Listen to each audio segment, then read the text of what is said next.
Hi hello नमस्ते। I am यश पामेचा और आज मैं आपके सामने आ गया हूँ पाइथन बेसिक्स लेके। पाइथन बेसिक्स अब हम स्टार्ट करने वाले मशीन लर्निंग के साथ। मशीन लर्निंग में हमने देखा था कि हमको सीखना है, पाइथन से हम स्टार्ट करेंगे क्योंकि हमको पूरी मशीन लर्निंग पाइथन में करनी है। तो पाइथन के साथ कंफर्टेबल होना बहुत इंपॉर्टेंट है। तो हम पाइथन बेसिक्स से स्टार्ट कर रहे हैं। अब आपने अगर दूसरी लैंग्वेजेस के बारे में सुना हो तो सी प्लस प्लस जावा ये भी लैंग्वेजेस होती है। पर ये लैंग्वेजेस जो होती है और पाइथन जो होती है, इनमें बिग डिफरेंस ये है कि पाइथन है वो इंटरप्रिटेड लैंग्वेज है और जो सी प्लस प्लस है ना, वो कंपाइल्ड लैंग्वेज है। मतलब क्या हुआ कि पहले प्रोग्राम पूरा कंपाइल्ड होता है और उसके बाद अगर कोई एरर आ जाता है ना बीच में, तो डायरेक्टली वो एरर शो करता है अगर कंपाइलेशन एरर होता है तो। लेकिन इंटरप्रेटर ऐसा नहीं करता। Interpreter line by line program को चेक करता है। तो इसलिए पाइथन को इंटरप्रेटेड लैंग्वेज बोलते हैं। अब पाइथन जो है वो किसने बनाई? पाइथन जो है वो ग्यूडो वैन रोसम ने बनाई थी। ये जो ईयर है ये 1991 फरवरी 20 में बनी थी। अब पाइथन जो होती है ये इतनी ज़्यादा यूज़ में क्यों है? मतलब मशीन लर्निंग ही नहीं, ये पाइथन जो है वो वेब डेवलपमेंट, गेम डेवलपमेंट और उसके अलावा मशीन लर्निंग आर्टिफिशियल इंटेलिजेंस में तो होती ही है। और उस मशीन लर्निंग और आर्टिफिशियल इंटेलिजेंस में तो यूज़ होती ही है। अब क्यों यूज़ होती है? क्योंकि machine learning, artificial intelligence, data science, इनकी जो जो प्री कैलकुलेशंस है ना, ये सारी हो रखी है किसी बहुत सारी लाइब्रेरीज़ में। और वो लाइब्रेरीज ऑलरेडी पाइथन में है। Extensive collection of libraries are there in the Python. So हम लोग डायरेक्टली लाइब्रेरीज में से फंक्शंस यूज़ कर सकते हैं। और पाइथन में इतनी सारी लाइब्रेरीज आई कहाँ से? एक्चुअली हुआ क्या कि पाइथन को ओपन सोर्स है। पाइथन जो है वो ओपन सोर्स लैंग्वेज है। इसमें लोगों ने कंट्रीब्यूट किया, आके लोगों ने कंट्रीब्यूट किया और इस लैंग्वेज को बड़ा बना दिया। जैसे मान लो कि मेरे को डेटा साइंस में लीनियर रिग्रेशन आता है, तो मैंने लीनियर रिग्रेशन को इम्प्लीमेंट किया और एसके लर्न में उसको डाल दिया। अब लोग उसको यूज़ कर रहे हैं। ठीक है, तो ये पाइथन इसलिए आर्टिफिशियल इंटेलिजेंस और मशीन लर्निंग में भी यूज़ होती है। उसके अलावा डेटा साइंस और डेटा विजुअलाइजेशन मैंने बता ही दिया। एक्सटेंसिव कलेक्शन ऑफ लाइब्रेरीज होता है। उसके अलावा डेस्कटॉप जीयूआई, जैसे इसमें टी के किंटर नाम की लाइब्रेरी होती है। वो क्या होता है कि एक ग्राफिकल यूज़र इंटरफेस जो होता है ना, वो उस टाइप की एप्लीकेशन बनाने में हेल्प करती है। तो पाइथन में उस चीज़ की भी फैसिलिटी है। उसके अलावा web scraping applications. Web scraping मैंने आपको फर्स्ट वीडियो में बताया था। वेब स्क्रैपिंग मतलब डेटा कलेक्ट करना from any website by scraping, यही होती है वेब स्क्रैपिंग। तो इसकी भी बहुत सारी एप्लीकेशंस, बहुत सारी लाइब्रेरीज लाइक ब्यूटीफुल सोप हो गई है, ऐसी लाइब्रेरीज हमारी पाइथन में ऑलरेडी है। ठीक है।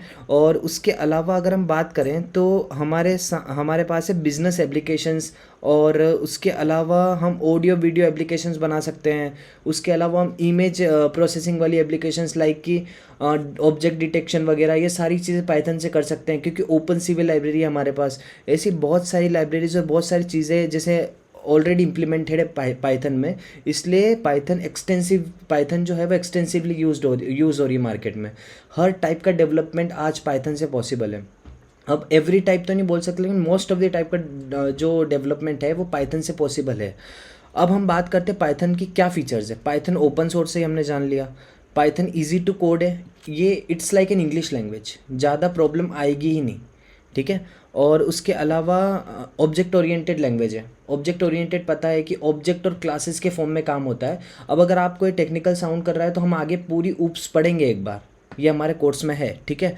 और उसके अलावा पाइथन के पास लार्ज कम्युनिटी सपोर्ट है। अगर आपको कोई भी प्रॉब्लम आती है और आप इंटरनेट पे नॉर्मली प्रॉब्लम भी डाल देते हैं ना, तो स्टैक ओवरफ्लो वगैरह पे सारी चीज़ों के सोल्यूशन मिल जाएंगे। उसके अलावा इजी टू डीबग है।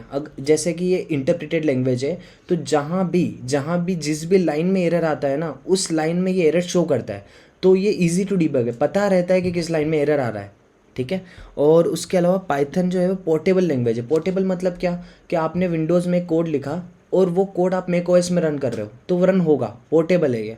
उसके अलावा अपन नेक्स्ट बात करते हैं, लार्ज अमाउंट ऑफ लाइब्रेरीज हमने बात कर ली है। और उसके अलावा डायनेमिकली टाइप लैंग्वेज की बात करें। डायनेमिकली टाइप लैंग्वेज मतलब क्या हो गया कि इसमें डेटा टाइप डिफाइन करने की ज़रूरत नहीं है। आप A=10 लिखेंगे तो भी काम करेगा, डेटा टाइप डिफाइन होता ही नहीं है इसके अंदर। तो ये फीचर्स होते हैं पाइथन के। और भी फीचर्स होते हैं, लेकिन इंपॉर्टेंट फीचर्स यही है जो हमने डिस्कस कर लिए। अब उसके बाद वेरिएबल्स, किसी भी लैंग्वेज को पढ़ने से पहले सबसे इंपॉर्टेंट चीज़ होती है वेरिएबल्स, डेटा टाइप्स, ये छोटे छोटे टर्म्स पता होना। वेरिएबल्स क्या होते हैं? देखो अपने पाइथन के अंदर, अपनी पाइथन के जो पाइथन है ना, उसके अंदर मेमोरी कुछ इस हिसाब से होती है, जैसे ये स्मॉल ब्लॉक ऑफ मेमोरीज़ है, और इसमें अगर मेरे को डेटा मान लो 4 स्टोर करना है इस पर्टिकुलर लोकेशन पे, तो मेरे को इसको एक्सेस करने के लिए कुछ ना कुछ रास्ता चाहिए। अब इस लोकेशन को मैं किस नाम से पहचानूंगा? तो मैंने इसको नाम दे दिया ए, इस लोकेशन को मैंने नाम दे दिया ए। तो ये जो नेम है ना, ये वेरिएबल नेम हो गया, और ये जो लोकेशन है मेमोरी लोकेशन हो गई जहाँ पे मेरी वैल्यू पड़ी है। और अब डेटा टाइप क्या होगा? डेटा टाइप क्या होगा? डेटा टाइप, जिस टाइप का डेटा मैंने इस लोकेशन में रखा है ना, वो टाइप ऑफ डेटा हो गया। अब डेटा टाइप मतलब क्या हो गया कि एक नाम डिसाइड किया, इंटीजर। इंटीजर कंटेन करता है कुछ डोमेन ऑफ वैल्यूज़, कुछ सेट ऑफ वैल्यूज़, है ना। तो इसलिए उसको इंटीजर नाम दे दिया। ये पर्टिकुलर सेट ऑफ वैल्यूज जहाँ भी दिखेगी 4, 5, 6, -3, -4, ये सब इंटीजर की कैटेगरी में आती है। वहीं फ्लोट एक नाम है डेटा टाइप का। फ्लोट में पॉइंटेड वैल्यूज़ आती है हमेशा, डेसिमल वैल्यूज़, लाइक कि 5.0, ये एक फ्लोट वैल्यू है, ठीक है। तो इसलिए हमने, ये एक फ्लोट वैल्यू हो गई, ठीक है। तो ये फ्लोट वैल्यू है, ऐसे करके और भी डेटा टाइप्स होते हैं, तो उनके बारे में अभी अपन जानेंगे। टाइप्स ऑफ डेटा में, डेटा टाइप्स में आ जाएगा आगे, ठीक है। अब पहले अपन डेटा टाइप्स ही देख लेते हैं, काम करते हैं। अब सबसे पहला डेटा टाइप टेक्स्ट होता है। टेक्स्ट मतलब स्ट्रिंग, और स्ट्रिंग str से रिप्रेजेंट होता है पाइथन में। स्ट्रिंग मतलब क्या? जैसे मैंने लिखा यहाँ यश, ठीक है, और यश जो है वो एक स्ट्रिंग है, डबल कोट्स के अंदर आते हैं, सिंगल कोट्स के अंदर भी लिख सकते हैं, कोई प्रॉब्लम नहीं है ना। और उसके अलावा अब मेरे को बात करनी है पाइथन में कौन कौन से डेटा टाइप्स होते हैं अलग। अब इसमें न्यूमेरिक डेटा टाइप्स होते हैं। न्यूमेरिक में क्या हो गया? इंटीजर, न्यूमेरिक फिर से डिवाइडेड है, इंटीजर, कॉम्प्लेक्स एंड फ्लोट, ठीक है। ये 3 डेटा टाइप में डिवाइडेड है। फ्लोट मैंने आपको बता दिया, इंटीजर मैंने आपको बता दिया, जैसे -1, +1, 0 भी इंक्लूड होता है। इंटीजर जो होते हैं उसमें 0, -1, +1, 1, 2, 3 ये सारे होते हैं। फ्लोट में पॉइंटेड वैल्यूज़ आती है। कॉम्प्लेक्स नंबर हमको पता है, कॉम्प्लेक्स नंबर में एक इमेजिनरी पार्ट और एक रियल पार्ट होता है। वो इस फॉर्मेट में होता है कि 2 + 3j, इस फॉर्मेट में होता है वो, ठीक है। अब हम बात करते हैं बूलियन की। बूलियन का मतलब क्या होता है? बूलियन का मतलब होता है ट्रू या फॉल्स। ट्रू या फॉल्स, सिर्फ एक वैल्यू आती है। जैसे मान लो कि इज़ एडल्ट, ठीक है, तो वो एडल्ट है या नहीं, इसका आंसर सिर्फ ट्रू या फॉल्स में मिल जाएगा ना। तो देखो पाइथन में ट्रू रिप्रेजेंट करने का एक तो ये तरीका है, आप कैपिटल T लिख के करते हैं। और एक बात और कि पाइथन जो है वो केस सेंसिटिव लैंग्वेज है। अगर आप T बड़ा लिख रहे हैं वेरिएबल नेम में, और आप छोटे t से उसको एक्सेस करने का ट्राई कर रहे हैं, तो वो एरर देगा। वो दोनों अलग है, वो दोनों अलग T है अकॉर्डिंग टू द पाइथन, ठीक है। और उसके अलावा अगर हम फॉल्स की बात करें, फॉल्स, ठीक है, तो फॉल्स में भी f बड़ा होता है। अब ये ट्रू वैल्यू और फॉल्स वैल्यू 1 और 0 ये भी होती है। अगर हम स्ट्रिंग की बात करें तो जो नॉर्मल स्ट्रिंग है जिसके अंदर कुछ ना कुछ वैल्यू है, जैसे एस है मान लो, है ना, और ये एक एम्प्टी स्ट्रिंग है, तो नॉर्मल स्ट्रिंग जो है वो हमारी रिप्रेजेंट होगी as a true value, and empty string जो नल वैल्यूज़ होती है वो रिप्रेजेंट होगी एज अ फॉल्स वैल्यू। तो ये ट्रूथी वैल्यू और फॉल्सी वैल्यू बोलते हैं इन चीज़ों को, ठीक है। अब ट्रूथी वैल्यूज़ में कुछ ना कुछ होता है, -2 भी होगा तो ट्रूथी वैल्यू है, लेकिन 0 हुआ ना इंटीजर में तो वो एक फॉल्सी वैल्यू है, ऐसे होता है। अब सेट क्या होते हैं? सेट हमको पता, हमने मैथ्स में पढ़े, वही सेट होते हैं। सेट मतलब ये होता है कि कलेक्शन ऑफ डेटा होता है जिसके अंदर कोई भी एलिमेंट रिपीट नहीं होता है, और वो अनऑर्डर्ड होते हैं, मतलब उनका कोई ऑर्डर फिक्स नहीं होता है ना। अब सीक्वेंस टाइप क्या होता है? सीक्वेंस टाइप, अब नाम से समझ में आ रहा है, सीक्वेंस मतलब क्या हो गया कि एक ऑर्डर में होंगी चीज़ें। ऑर्डर मतलब क्या? हाँ, ऑर्डर में होंगी चीज़ें, उसमें स्ट्रिंग्स, लिस्ट और टपल आते हैं।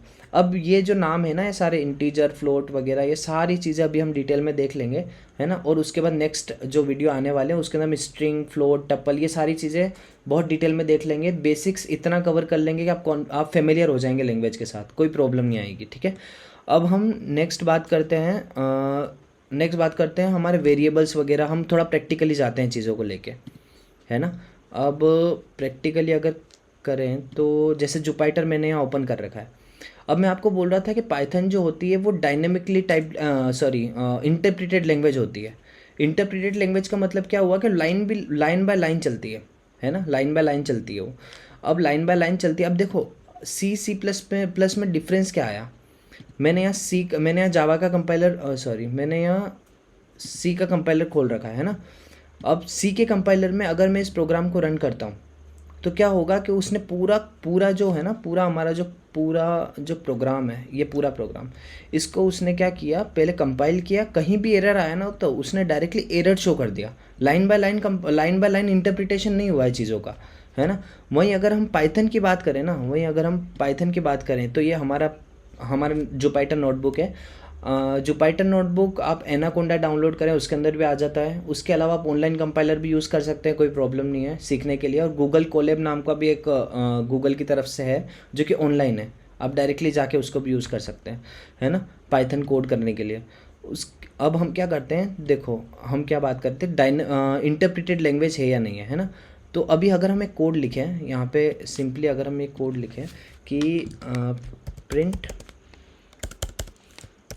प्रिंट अगर मैं यहाँ लिखूँ ना यश, और फिर उसके बाद मैं नीचे प्रिंट और कुछ एरर कर दूँ, ये तो प्रिंट एल तो कोई फंक्शन होता ही नहीं है, प्रिंट एक फंक्शन होता है ना, प्रिंट एक फंक्शन होता है, और प्रिंट एल तो कोई फंक्शन होता ही नहीं है, तो एक एरर आनी चाहिए। लेकिन अकॉर्डिंग टू सी एरर आनी चाहिए, लेकिन कुछ प्रिंट भी नहीं हो रहा है, पूरे प्रोग्राम में एक एरर आ रही है सिर्फ। लेकिन नया लाइन बाय लाइन चल रहा है, पहली लाइन एग्जीक्यूट हुई, पहली लाइन के अंदर यश प्रिंट होना था, वो होगा प्रिंट, उसके बाद यहाँ पे दूसरी लाइन में एरर आएगा। अब मैंने अगर इस प्रोग्राम को रन किया ना तो देख लो, पहले यश प्रिंट हुआ, उसके बाद एरर आया। इसका मतलब ये हुआ कि पहली लाइन पहले ही एग्जीक्यूट हो चुकी है और फिर वो दूसरी लाइन पे आया। तो एक प्रूफ है कि पाइथन जो है वो इंटरप्रिटेड लैंग्वेज है, ठीक है। अब हम बात करते हैं हाँ, अब हम स्टार्ट करते हैं, मतलब तो पाइथन का जो कंपाइलर होता है ना, एज अ कैलकुलेटर भी बिहेव करता है। छोटी सी बात है कि 2+3 करेंगे तो यहाँ जनरली 5 आ जाएगा, फिर यहाँ पे और कोई कैलकुलेशन करेंगे ना तो ऐसे करके ये कैलकुलेट होता रहेगा, ये कैलकुलेटर की तरह भी एक्ट करता है। अब हमने ये जान लिया कि वेरिएबल्स क्या होते हैं, डेटा टाइप्स क्या होते हैं, ये सारी चीज़ें अब हमको पता है, इनके साथ हम कंफर्टेबल हैं। नेमिंग रूल्स, हर लैंग्वेज में वेरिएबल को नेम करने के कुछ रूल्स होते हैं। अब ये नेमिंग रूल जो होते हैं ना, अब देखना आप, अगर मैं सिर्फ एक स्ट्रिंग ले रहा हूँ और अल्फ़ा न्यूमेरिकल वैल्यूज़ जो है वो अलाउड होती है नेमिंग करने के लिए वेरिएबल्स में।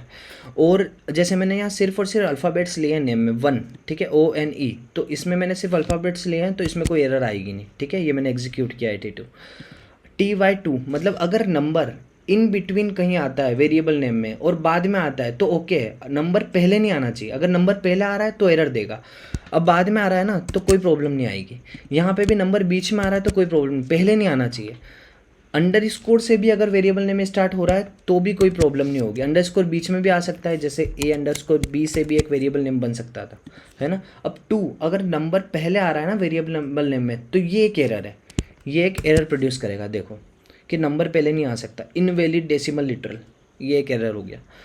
और उसके अलावा आप स्पेशल कैरेक्टर्स नेमिंग के बीच में यूज़ नहीं कर सकते। स्पेशल कैरेक्टर मतलब क्या, @ हो गया है, हैशटैग हो गया है और $साइन हो गया, ये सारी चीज़ें आप यूज़ नहीं कर सकते वेरिएबल नेम्स में। जैसे मान लो कि मैंने @ से चलाया था तो can not assign the expression here, maybe you meant equal to, ये तो कुछ और कुछ और ये इंटरप्रेट करने का ट्राई कर रहा है, क्या कहीं आप ये तो नहीं कर रहे थे, वो वाली चीज़ हो गई ये तो ये एक एरर है, ठीक है। तो ऐसा नहीं कर सकते हम लोग। उसके अलावा हम डेटा टाइप की बात करते हैं। डेटा टाइप में हमको पता है कि हमने इंटीजर लिया था, ए जो है, जैसे ए के अंदर मैंने 5 स्टोर किया तो एक इंटीजर है, -5 भी एक इंटीजर है, ठीक है। तो ये सब इंटीजर वैल्यूज़ जो होगी वो इंटीजर डेटा टाइप में आएगी। उसके अलावा 4+3 है, ये एक कॉम्प्लेक्स वैल्यू अपन को पता है, तो ये कॉम्प्लेक्स टाइप के डेटा में आएगी, डेटा टाइप में आएगी, ठीक है।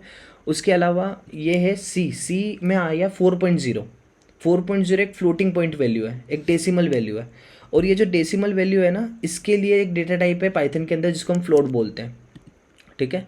उसके अलावा बूलियन वैल्यूज़ होती है जिसका आंसर सिर्फ ट्रू और फॉल्स में दिया जा सकता है। जैसे 4 इज़ ग्रेटर देन 3, या तो ये ट्रू होगा या फॉल्स होगा, तो बूलियन में आ गया।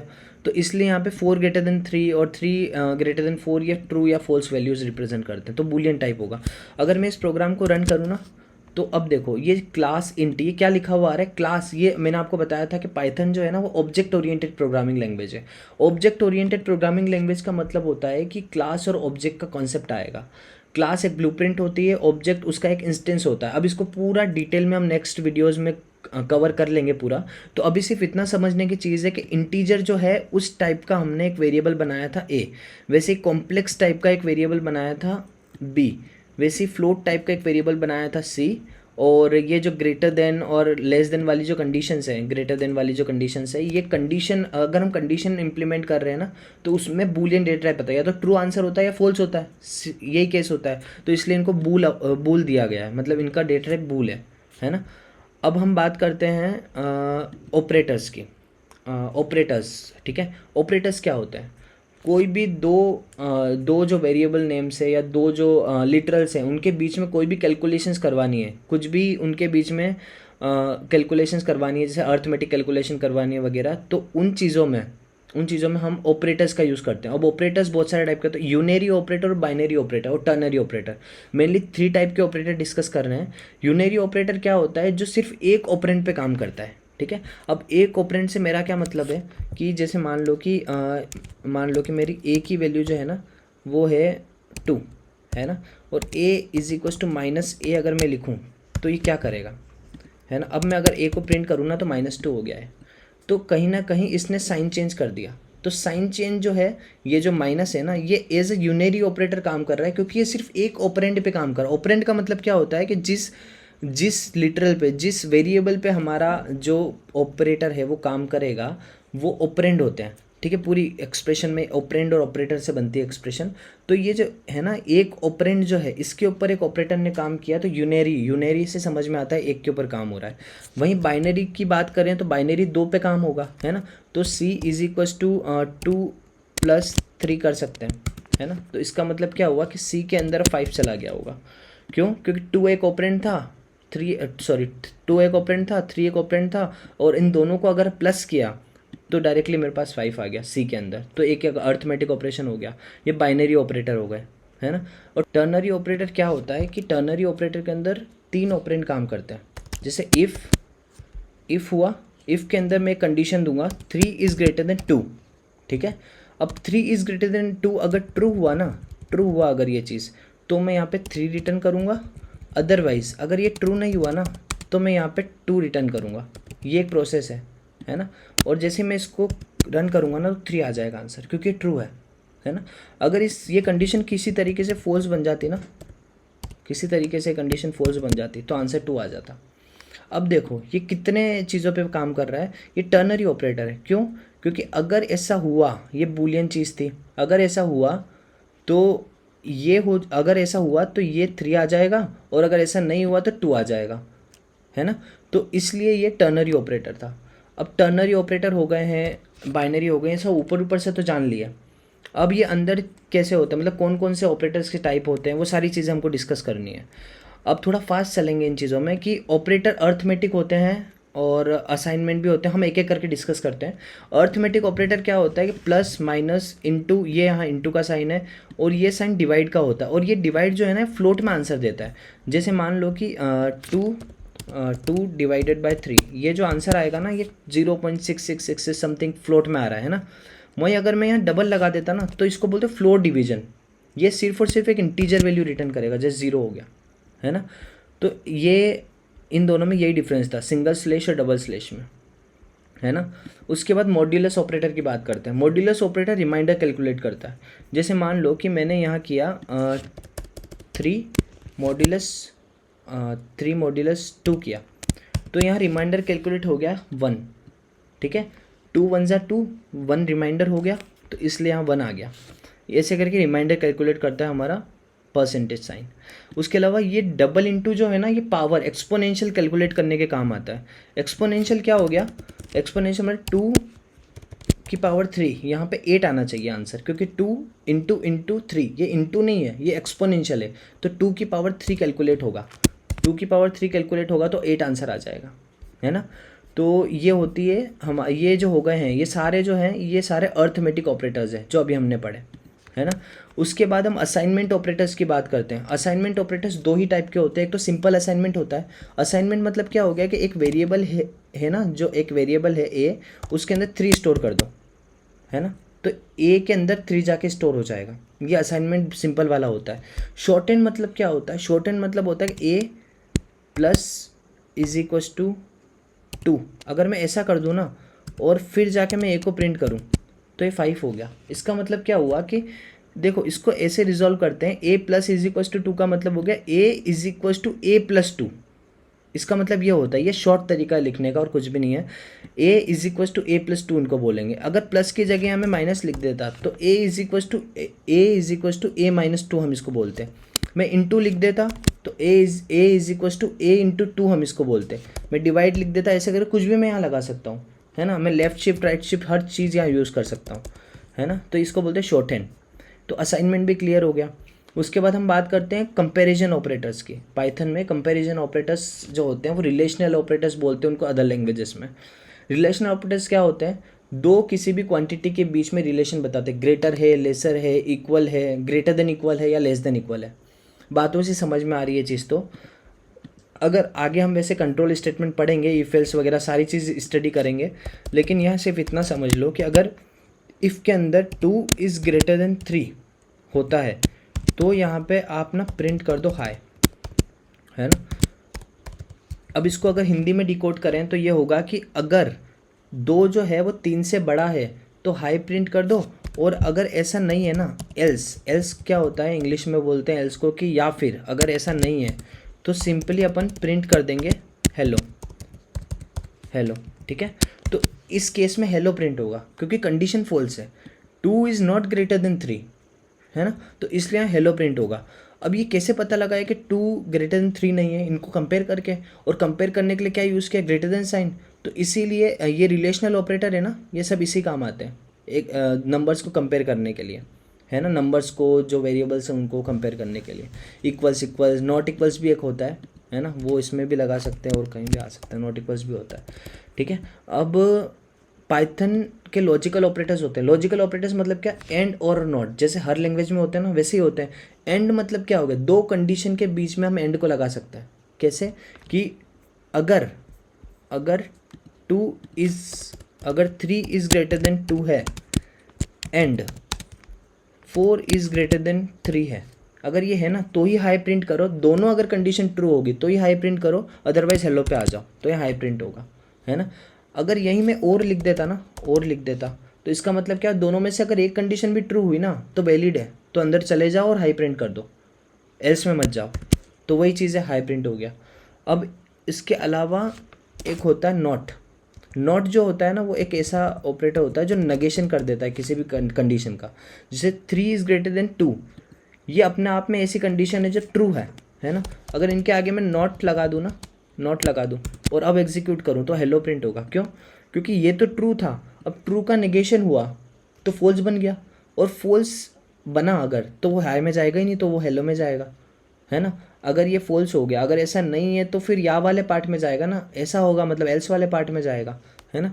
तो यही वाली चीज़ हो रही है।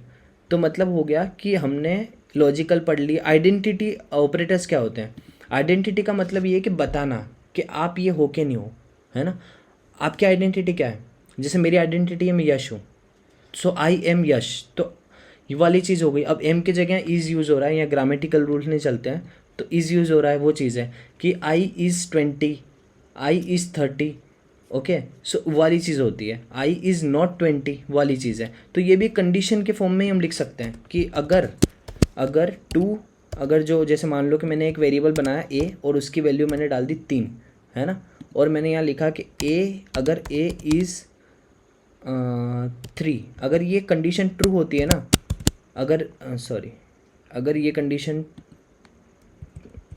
Incomplete input, okay. सो अगर ये कंडीशन ट्रू होती है तो मैंने क्या करना है कि यहाँ पे ए को प्रिंट कर देना है, बस ऐसे ए लिखा हुआ आएगा सिर्फ, है ना। तो यहाँ मैंने प्रिंट किया और यहाँ ए लिखा हुआ आ गया, बस इतना ध्यान देना है अभी, है ना। तो इसका मतलब वही होता है आइडेंटिटी। अगर मैं इज़ नॉट बोलूँ कि क्या ए 3 नहीं है तो ये तो गलत है, ए तो 3 है, तो ये गलत है, तो फिर ये एल्स वाले पार्ट में जाएगा। और एल्स वाली कंडीशन में मैं क्या लिखूँगा, एल्स वाली कंडीशन में लिखूँगा कि आप प्रिंट कर दो बी, है ना, आप प्रिंट कर दो बी, तो अब बी प्रिंट होगा, है ना। आई थिंक ये चीज़ समझ में आ रही है कि हाँ आइडेंटिटी, इनका नाम आइडेंटिटी क्यों रखा है ना। अब इतने सारे टाइप्स याद रखने की ज़रूरत नहीं है, आप अपने आप जब प्रॉब्लम आएगी तो अपने आप समझ में आ जाएगा कि इज़ यूज़ करना है, इज़ नॉट यूज़ करना है, और एंड नॉट क्या यूज़ करना है, सारी चीज़ समझ में आ जाएगी।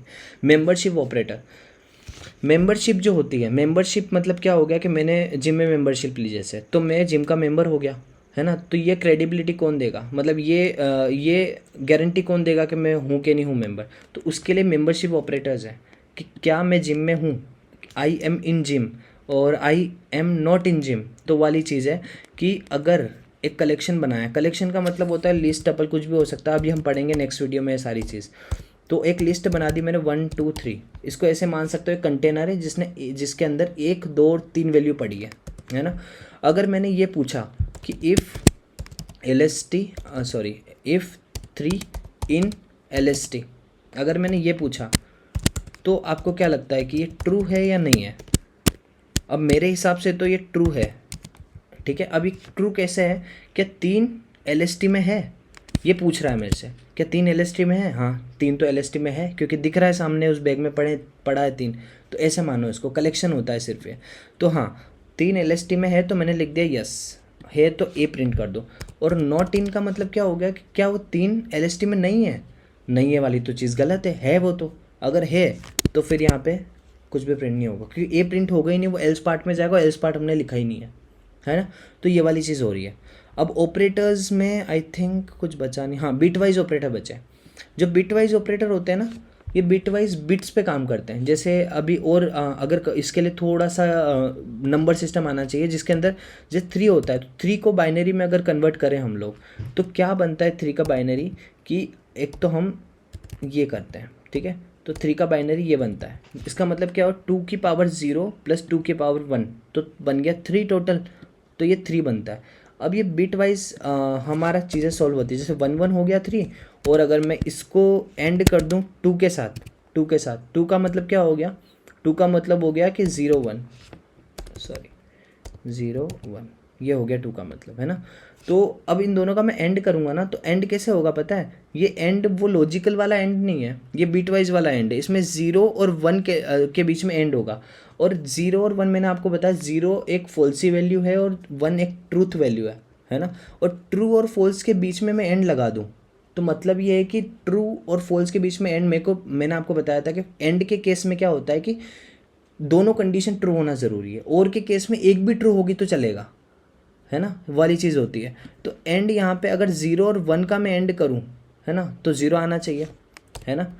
और वापस से मैं 1 और 1 का एंड करूँ तो 1 आना चाहिए, वाली चीज़ होना चाहिए, है ना। अब अगर मैं इसको कैलकुलेट करूँ, जैसे मैं यहाँ पे जाता हूँ और जैसे मैं यहाँ पे जाता हूँ और यहाँ पे जाके मैं कैलकुलेट करता हूँ कि 3 एंड 2 का एंड करके बता दो क्या होगा, तो 2 होगा। क्यों होगा 2, अभी मैंने कैलकुलेट किया, यही चीज़ तो वापस आ रही है मेरे पास। क्यों आ रही है वापस, 0 और 1 का एंड करेंगे तो 0 आएगा, और 1 और 1 का एंड करेंगे तो 1 आएगा, तो ये 10 आ गया। और 10 बाइनरी से अगर डेसिमल में कन्वर्जन करेंगे तो 2 आएगा।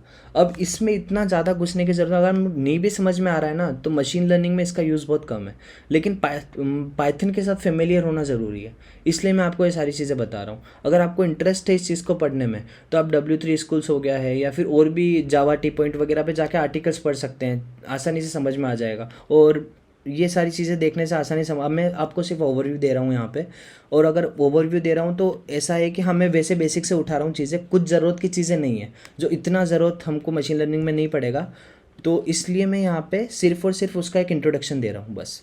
उसके अलावा हमने बीट वाइज में लेफ़्ट शिफ्ट और राइट शिफ्ट देखना है। लेफ़्ट शिफ्ट का मतलब क्या हो गया कि अगर मैं 11 के अंदर लेफ़्ट शिफ्ट बाय 1 करूँ, 11 यहाँ पे 11 नहीं है, डेसिमल वाला 11 नहीं है, ये बाइनरी वाला 1 1 है ना। अगर 1 1 को मैं लेफ़्ट शिफ्ट करूँ, लेफ़्ट शिफ्ट बोलते हैं इसको, और लेफ़्ट शिफ्ट में 1 से कर दूँ, तो इसका मतलब क्या हो गया कि आगे 0 लग जाएगा और दोनों 1 लेफ़्ट में एक प्लेस से शिफ्ट हो जाएंगे, है ना। उसके अलावा अब मैं क्या कर सकता हूँ, लेफ़्ट शिफ्ट कर दिया ना, तो ये आप अगर इसको अब कैलकुलेट करोगे ना, पहले ये क्या था, पहले 3 था, अब अगर इसको कैलकुलेट करोगे ना तो क्या आएगा answer, 2 to the power 0, 2 to the power 1 और 2 टू द पावर 2, तो 6 आएगा आंसर। तो लेफ़्ट शिफ्ट करने से डेसिमल हमेशा डबल हो जाते हैं, और राइट शिफ्ट करने से डेसिमल हमेशा हाफ हो जाते हैं। ये एक ऑब्जर्वेशन है, मतलब ये होता है, हमेशा होता है, ठीक है। तो ये लेफ़्ट शिफ्ट और राइट शिफ्ट का एक इंट्यूशन था। अब एक काम करते हैं कि ये तो हो गया। अब अगर कोई एक्सप्रेशन लिखनी हो तो हम क्या करते हैं, जैसे 2 + 3, जैसे क्या होता है कि अपन चलते हैं वन नोट में, और वहाँ समझते हैं कि ऑपरेटर प्रेसिडेंस का मतलब क्या होता है। ऑपरेटर प्रेसिडेंस, कौन सा ऑपरेटर पहले सॉल्व होगा वो चीज़ है। अब जैसे मान लो मैंने लिख दिया 2 × 3 + 5, तो इस केस में हमारा बॉडमास रूल हम लगा सकते हैं, लेकिन प्रोग्रामिंग में थोड़ी चीज़ें अलग होती है। प्रोग्रामिंग में क्या होता है कि आपके कुछ रूल्स बने हुए, इनटू, डिवाइड और इनटू डिवाइड मॉड्यूलस, जैसे मैंने लिख रखा है सारी चीज़ें यहाँ पे आपके लिए कि हाँ, यहाँ पे आप देखेंगे तो आपको समझ में आएगा कि सबसे ज़्यादा जो प्रेसिडेंस है, सबसे ज़्यादा जो इम्पोर्टेंस है वो पैरेंथेसिस की है। सबसे पहले पैरेंथेसिस सॉल्व होगा, उसके बाद एक्सपोनेंशियल सॉल्व होगा, अगर कहीं एक्सपोनेंशियल लिखा हुआ है तो वो सॉल्व होगा। उसके अलावा यूनरी ऑपरेटर उसके बाद में सॉल्व होंगे। यूनरी ऑपरेटर मतलब क्या, मैंने आपको बताया था एक ऑपरेंड पे काम करते हैं ये, है ना। उसके अलावा डिवीजन, मल्टीप्लिकेशन और मॉड्यूलस, और दोनों टाइप के डिवीजन एक्चुअली। तो ये सारी चीज़ें ना फिर फोर्थ लेवल पे सॉल्व होगी, उससे पहले 3 चीज़ें सॉल्व हो चुकी होगी, है ना। और उसके बाद प्लस माइनस सॉल्व होता है, और उसके बाद कंपेरिजन्स होते हैं। और अगर हम बात करें कि ये तो चलो चीज़ें हो गई, अगर कोई सेम प्रेसिडेंस का ऑपरेटर 2 आ जाते हैं, जैसे A+B-C आ गया, तो वो कैसे सॉल्व होंगे। अगर सेम प्रेसिडेंस के आ जाते हैं ना, तो उस केस में लेफ़्ट टू राइट एसोसिएटिविटी होती है, लेफ़्ट से हम सॉल्व करना चालू करते हैं चीज़ों को, है ना। और अब चलो ठीक है, अब इसमें अपन जाके और 1-2 इक्वेशन सॉल्व कर लेते हैं तो थोड़ा सा इंट्यूशन आ जाएगा। अब जैसे ये है, तो इस केस में क्या होगा कि इनटू की प्रेसिडेंस ज़्यादा है, प्लस की प्रेसिडेंस कम है। इनटू सॉल्व होगा सबसे पहले, तो आ जाएगा 6 + 5, तो आंसर आना चाहिए 11, है ना। और थोड़ी सी टफ लेते हैं एक्सप्रेशन, 2 × 3 × 4 + 5 - 6 मॉड्यूलस 7, ये चीज़ है ना। अब इसको कैसे सॉल्व करना है, इसको सॉल्व करने के लिए मैंने देखा कि इनटू सबसे पहले सॉल्व होना चाहिए, और ये इन सब की प्रेसिडेंस सेम है, इनटू, मॉड्यूलस और इन सब की प्रेसिडेंस सेम है, और इसकी प्रेसिडेंस सेम है लेकिन कम है उनसे। तो सबसे पहले ये सॉल्व होंगे, और इसमें भी लेफ्ट से राइट सॉल्व होगा, मैंने आपको बताया। तो 2 × 6 हो जाएगा, और 6 × 4 कितना हो गया, 6 × 4 कितना हो गया, 6 × 4 हो गया 24, ठीक है। 24 प्लस, ठीक है, +5 - 6, तो ऐसा ही रहेगा। अब 6 और 7 का मॉड्यूलस हम पहले ले लेंगे। जैसे मान लो कि यहाँ पे अगर हम मान ले, तो वैसे यहाँ का मॉड्यूलस 0 आ जाएगा, क्योंकि 6 और 7 का मॉड्यूलस 0 ही आना है, तो यहाँ पे 0 आ जाएगा। लेकिन अगर बड़ा नंबर आगे होता और 6 पीछे होता, तो यहाँ पे मॉड्यूलस आ जाता 1, ठीक है। तो ये चीज़ हो जाएगी। अब उसके बाद इसको सॉल्व करना है। अब तो अब वापस से सेम प्रेसिडेंस के ऑपरेटर्स हैं, सेम प्रेसिडेंस के हैं, तो हम लेफ़्ट टू राइट सॉल्व कर लेंगे वापस से। तो सॉल्व करेंगे लेफ़्ट टू राइट, तो 24 + 5 कितना हो गया, 29 - 1 कितना हो गया, 28 आंसर आना चाहिए था, है ना। अब इस इक्वेशन को अगर हम पाइथन में करके देखें, क्या पता हमने कोई मिस्टेक कर दी हो, है ना, हो सकता है कि कुछ मिस्टेक हो गई हो, है ना। तो अब हम क्या करेंगे, इसको पाइथन में एक बार करके देख लेते हैं। और इक्वेशन क्या थी वो एक बार देख लें, 2 × 4 × 2 × 3 × 4 + 5 - 7 मॉड्यूलस -7 - 6, ये था हमारा इक्वेशन, है ना। अब इसको अगर मैं सॉल्व करूं पाइथन में, तो क्या होगा कि हम यहाँ पे सिंपली इतना लिख देंगे कि 2 × 3 × 4 प्लस क्या था, +5, और उसके बाद था -7 मॉड्यूलस 6 था, है ना, यही था आई थिंक, 7 मॉड्यूलस 6 था। इसको सॉल्व करेंगे तो 28 आ रहा है, जो हमने सॉल्व किया एग्जैक्ट वही आंसर है ना। तो इस वे में ऑपरेटर प्रेसिडेंस काम आता है टू सॉल्व द एक्सप्रेशंस, है ना। अब हम क्या करते हैं कि ये तो हो गया ऑपरेटर वगैरह, सारी बात हमने कर ली जो करनी थी इस यहाँ तक। अब हम क्या करते हैं कि हम थोड़ा चलते हैं टाइप कास्टिंग की तरफ। टाइप कास्टिंग क्या होता है कि अब हर चीज़ का डेटा टाइप फिक्स होता है। जैसे मान लो कि मेरे को पता है कि कोई वैल्यू मैंने स्टोर की है, तो इंटीजर होगी या तो, या फ्लोट होगी, कुछ ना कुछ तो होगी ना, डेटा टाइप फिक्स होता है। अब अगर मान लो कि मैं टाइप कास्ट कर रहा हूँ, तो मैंने ऐसा लिखा कि a = 2 1 + 2, तो a के अंदर जो जाएगा वो 3 जाएगा, जो कि इंटीजर टाइप का होगा। लेकिन अगर मैं इन दोनों को ऐसे मिला दूँ, तो फिर क्या होगा, ये तो फ्लोट हो गया, इंटीजर हो गया, तो a के अंदर इंटीजर जाएगा या फ्लोट जाएगा, ये क्वेश्चन है ना। अब ये क्या एरर दे देगा क्या, क्योंकि डिफरेंट टाइप के डेटा टाइप है, तो डिफरेंट टाइप के डेटा टाइप को जोड़ सकते हैं, उनके बीच में अर्थमेटिक कर सकते हैं, तो कर तो सकते हैं। अब अगर ए के ऊपर मैंने क्लिक किया तो देखो ये फ्लोटिंग वैल्यू आ रही है, इसका मतलब ये हुआ कि यहाँ पे हम डेटा का लॉस नहीं चाहते। टाइप कास्टिंग हमको करना क्या, अब देखो दो टाइप की टाइप कास्टिंग होती है, दो टाइप की टाइप कास्टिंग होती है। कैसे होती है पहले वो समझ लेते हैं, उसके बाद अगर इन चीज़ों पे आएंगे ना तो ईजी लगेगी चीज़ें। अब हम क्या करते हैं, हम डायरेक्टली चलते हैं यहाँ पे और यहीं पे चीज़ें समझ लेंगे। अब देखो सबसे पहले टाइप कास्टिंग की बात करते हैं। टाइप कास्टिंग जो होती है ना, टाइप कास्टिंग जो होती है वो दो टाइप की होती है।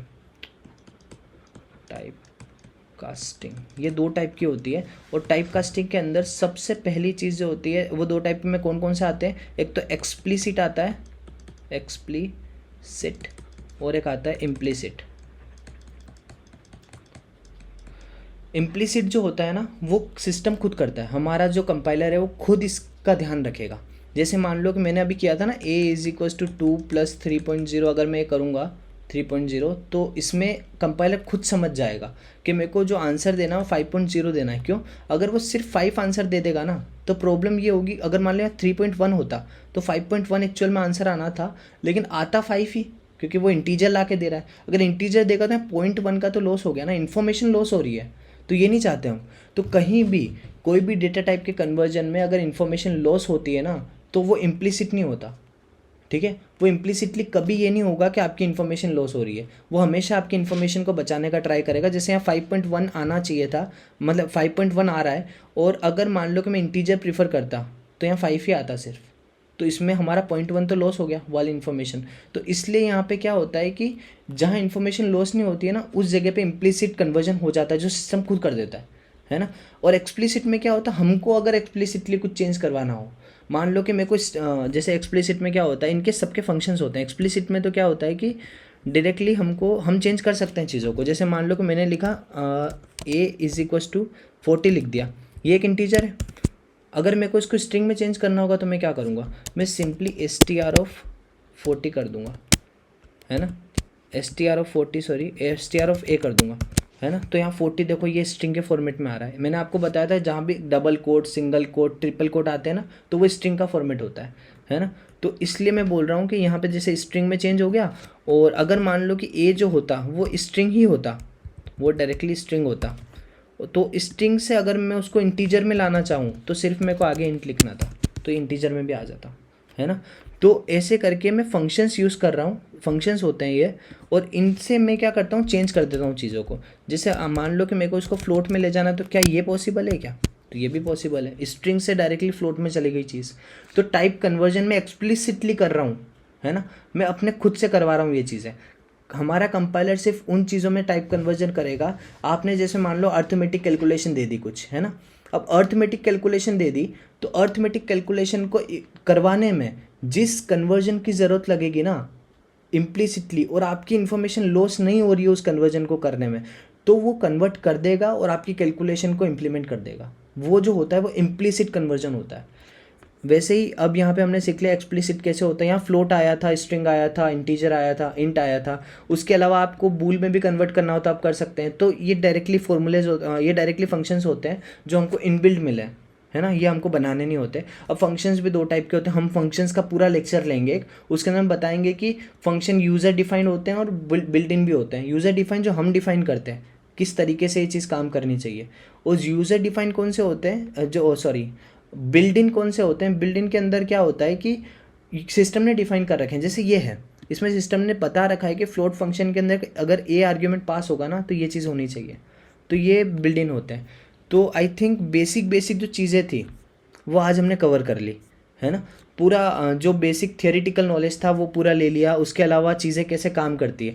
ये सेशन सिर्फ इसलिए था कि आप लैंग्वेज के साथ एक बार फेमिलियराइज हो जाएं, इतना मतलब ऐसा हो जाए कि आपको लगे नहीं, आपको मतलब इस थिंकिंग पता होना चाहिए। होता है क्या है ना, आप C++ भी करते हैं ना, कुछ एरर्स आते हैं ना, तो आपको पता होता है एरर कैसे रिजॉल्व होंगे बाय थिंकिंग।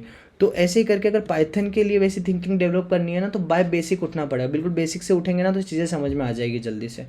तो ये हो गया। अब नेक्स्ट लेक्चर्स में हम लोग अलग अलग चीज़ें डिस्कस करेंगे, ऊप्स वगैरह सारी चीज़ें हम लेके आएंगे।